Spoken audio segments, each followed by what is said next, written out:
अस्सलाम वालेकुम दोस्तों। शादाब खान ने पाकिस्तान सुपर लीग के डीआरएस यानी डिसीजन रिव्यू सिस्टम के ऊपर बड़ा इल्जाम लगाया है। वो अपनी गलतियां आइडेंटिफाई करने के बजाय, अपनी गलतियां मानने के बजाय, वो खान साहब पाकिस्तान सुपर लीग अपने ही ब्रांड पे उंगलियां उठाना शुरू हो चुके हैं।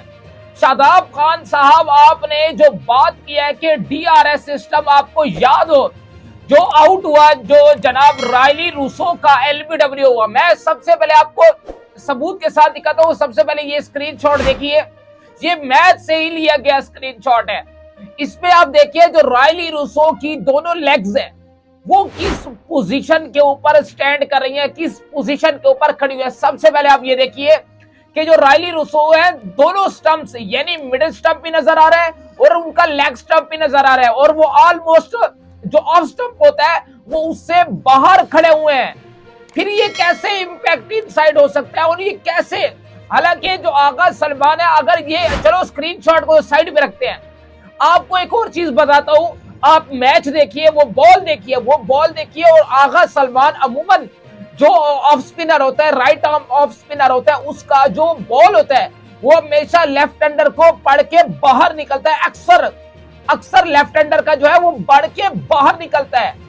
वो ऐसा नहीं है, क्योंकि वो राउंड द विकेट भी आ रहा है और वो अंदर की तरफ बॉल कैसे मूव करेगा। एक बैट्समैन जो ऑफ स्टंप के अंदर ही ठहरा है, और वहां पर ऐसा भी नहीं है कि यार कोई पिच जो है वो एक्स्ट्रा ऑर्डिनरी कोई स्पिन को सपोर्ट कर रही थी, ऐसी भी बात नहीं है।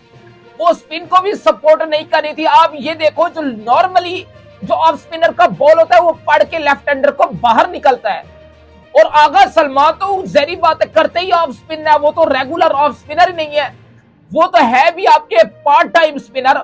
और उनका बॉल, वो ऑलरेडी जो बैट्समैन है वो ऑफ स्टंप से बाहर निकला हुआ है। उसका जो फ्रंट लेग है उसको आप देखिए, वो ऑफ स्टंप से बाहर है, हल्का सा मिडिल स्टंप भी नजर आ रहा है, इसके अलावा लेग स्टंप भी नजर ऑलरेडी आ रहे हैं, और वो ऑलरेडी इंपैक्ट से बाहर आ चुका है। तो फिर कैसे बॉल जब हिट होगी तो कैसे अंदर जाएगी, ये बात समझ नहीं आ रही। चलो ये बात मान ली कि जनाब बॉल अंदर जाएगी, फिर मुझे ये बताए कि इंपैक्ट तो आउटसाइड था ना, ये कौन सा गलत है। शादाब खान का शायद मसला यही है, जब से वो मतलब उनका डीप चल रहा है, कहीं ना कहीं वो प्रॉब्लम्स क्रिएट करते जा रहे हैं। और इस बार पीएसएल के ऊपर उन्होंने इल्जाम लगाए हैं कि जनाब इतने बड़े टूर्नामेंट के अंदर आपको इस तरह की छोटी छोटी गलतियां नहीं करनी चाहिए। ये पीएसएल के डिसीजन रिव्यू सिस्टम के ऊपर इल्जाम लगाए, ये कोई मजाक नहीं है। पूरी दुनिया में ये पीएसएल दिखाया जा रहा है, पीएसएल को देखा जा रहा है। आप उस लीग के ऊपर इस तरह के, और अपनी ही लीग के ऊपर, जिस भी लीग हो, चाहे अपनी लीग हो चाहे जोन सी भी लीग हो, आप उसके ऊपर इस तरह के इल्जामात नहीं लगा सकते जब तक कि आपके पास कोई ऑथेंटिक सबूत ना हो। ये तो यहाँ साफ देखा जा रहा है कि already Rilee Rossouw off stump से बाहर ठहरे हैं, और नॉर्मली जो ऑफ स्पिनर का जो बॉल होता है वो पढ़ के बाहर निकलता है।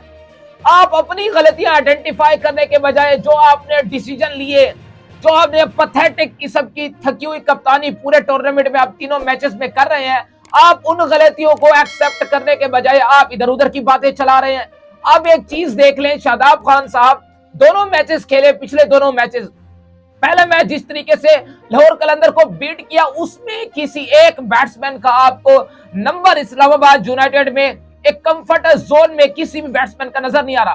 पहले मैच में इनको देख लो, शादाब खान नंबर 3 पर आते हैं, उसके बाद चौथे जो दूसरा मैच होता है उसमें 7वें नंबर पर आते हैं। जॉर्डन कॉक्स को चौथे नंबर पे भेजा जाता है, आजम खान को तीसरे नंबर पे भेजा जाता है।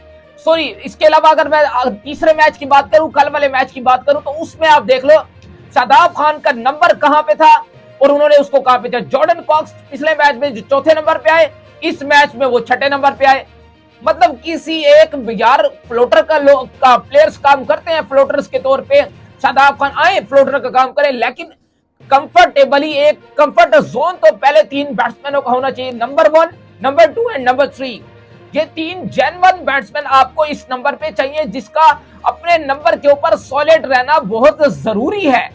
जहां पर तो इस्लामाबाद यूनाइटेड को आप देख लो, कहीं से भी कोई किसी एक बैट्समैन का नंबर समझ नहीं आ रहा, वो कभी कौन से नंबर पे बल्लेबाजी करने के लिए आ रहे, किसी एक बैट्समैन की कोई सही जगह पक्की लग ही नहीं रही।